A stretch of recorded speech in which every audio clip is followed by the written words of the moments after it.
think these are important, whether you're thinking about launching an RPM program or whether you have one in place. What we were really looking for was someone that was responsive, someone that we could see as a partner, someone that had training solutions in place, warehousing solutions in place. HRS really tries to manage a lot of the, behind the scenes, the everyday operations, so that your teams can really perform to the top of the license. Rolled it out in 14 states in 2 weeks remotely.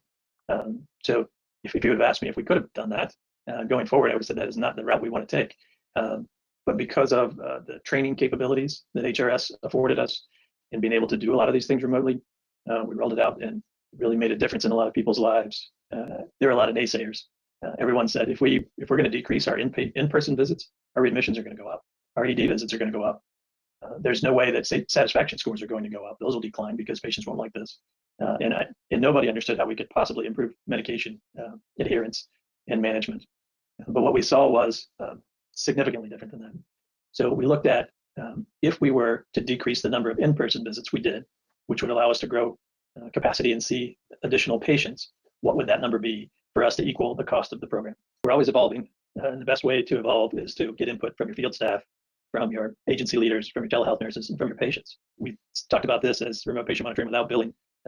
That's what we had to do because that's where we were. What we've seen is now we're pursuing that opportunity to bill for remote physiological monitoring as we go forward, because we do have some access to physicians and APPs now that we didn't have in the past.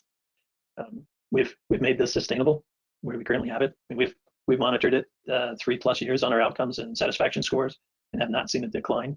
So I know what my expectations are of the program.